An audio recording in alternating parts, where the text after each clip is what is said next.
authors about how they're trying to start their career sometimes in things. And I think that the idea of having a niche, and whether it's the local history or superheroes or whatever you want it to be, and using that as your starting point and then kind of building it out from there. And it's one of the great things about with online retailers and everything else. If you can get the momentum going, that local area can be a little bit like your reader group or a particular subgenre of readers that can then build on and help with reviews and help with getting adoption, and then it starts to pick up in the algorithms, and a lot of things can kind of snowball from there. So it's worked well.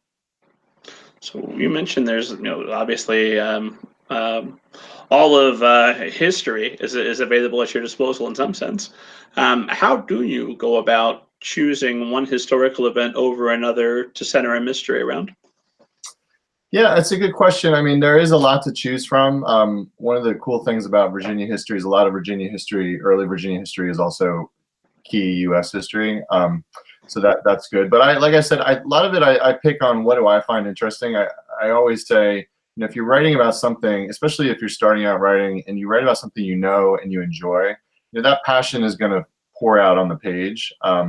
And so I think if you start there and you pick a topic that you think is really exciting, I'm always on the lookout for just little nuggets of history and facts that I can work into the story. And I think that if you go that route, then, lately, like I said, the last 2 books, I've been a little bit more intentional about finding topics that are particular concentrations in schools, so that it really merges both things of my interest and excitement with what schools are naturally studying. So it kind of makes it an easy thing for them to pick up and try to get it more into schools. One of the things I've found, I'm sure you've seen this too, it's really central across any kind of kids books, is that there's pros and cons of writing for kids, because there's always more kids coming, but you only have a certain number of years of the window of when they're cycling through. So I found the more you can kind of institutionalize your books, whether it's with schools or school systems or bookstores or libraries, whatever it might be, that way as the new batch of kids comes through, you're still going to be top of mind, and you can be someone that